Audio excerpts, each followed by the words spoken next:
Welcome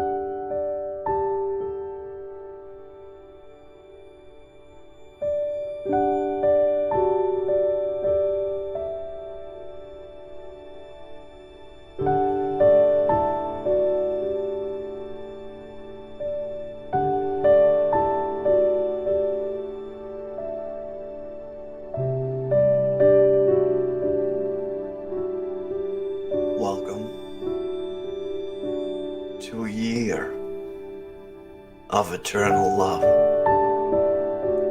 A Course in Miracles Workbook for Students, Lesson 23.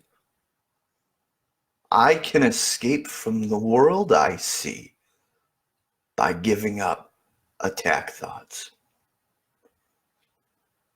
The idea for today contains the only way out of fear that will ever succeed. Nothing else will work. Everything else is meaningless. But this way cannot fail.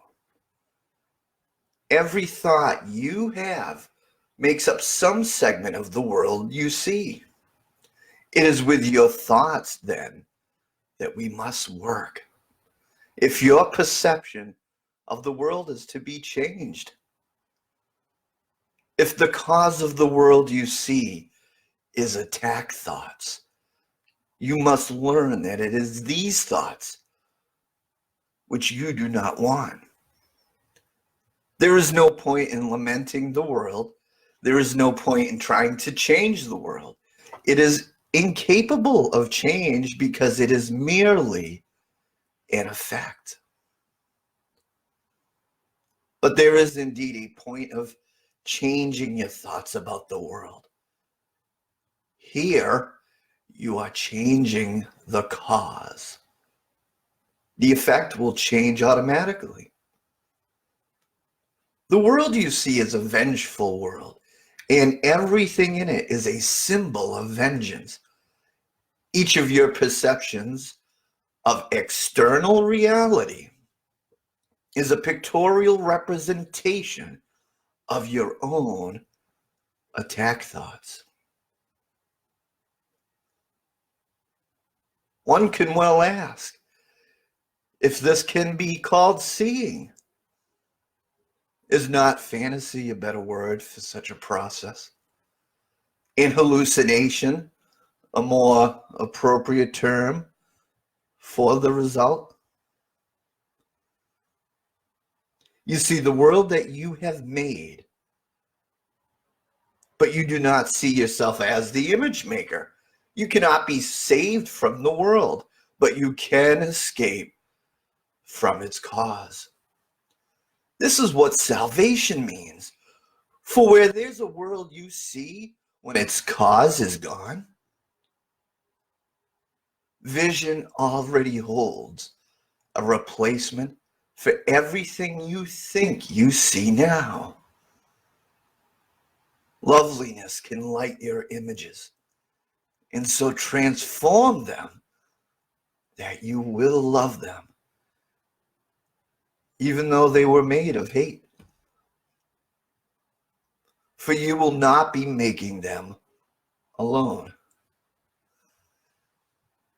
The idea for today introduces the thought that you are not trapped in the world that you see, because its cause can be changed.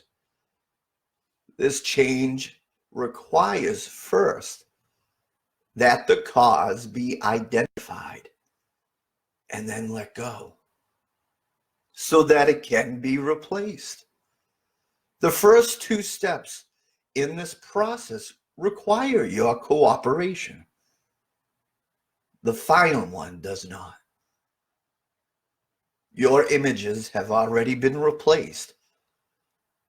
By taking the first two steps, you will see that this is so. Besides using it throughout the day as the need arises, 5 practice periods are required in applying today's idea. As you look about you, repeat the idea slowly to yourself first. And then close your eyes and devote about a minute to searching your mind for as many attack thoughts as occur to you. As each one crosses your mind, say, I can escape from the world I see by giving up attack thoughts about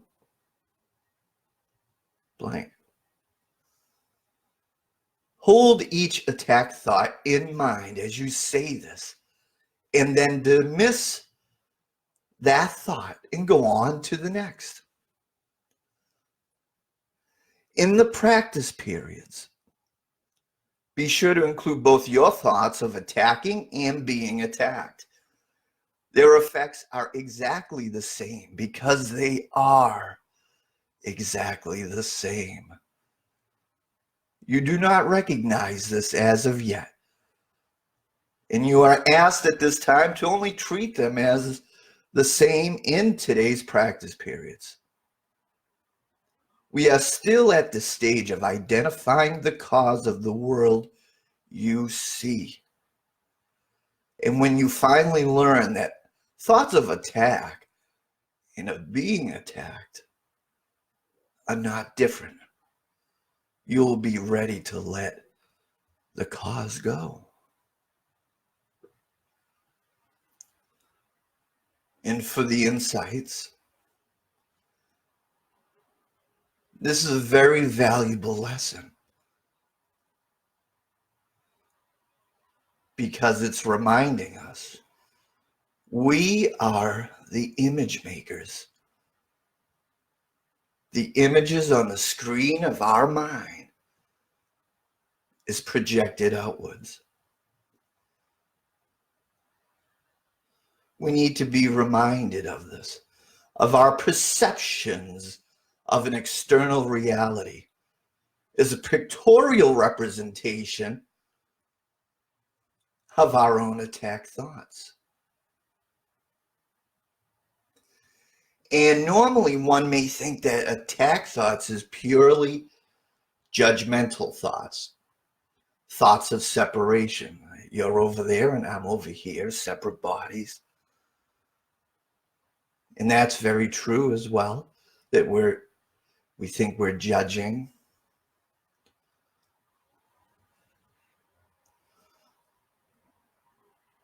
But we're learning here that any thought that we have that does not come from the oneness of God, any thought of individuality is an attack thought. All forms of separation are just false ideas that are held in our mind for a little while. We have to be willing to hand these over as soon as they come in, and we're able to shine a light on them. Our ego disguises some of these attack thoughts called compassion or caring, sympathy. If we see someone injured, or they're in pain, or suffering, that's an attack thought. Worrying about loved ones is an attack thought. Any of the loss, we're joining in their perception of loss. That is an attack thought. Because we're perceiving the Son of God as weak and vulnerable, capable of being harmed. And these thoughts are attacking the truth by perceiving God's extension as weak.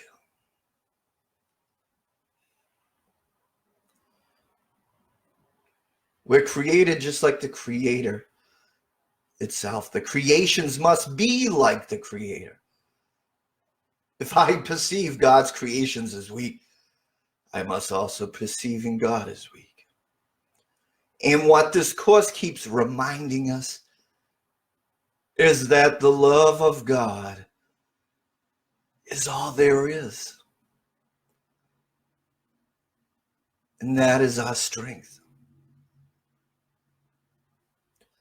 So this lesson is another step forward in recognizing the investment the ego has in perceiving our vulnerability.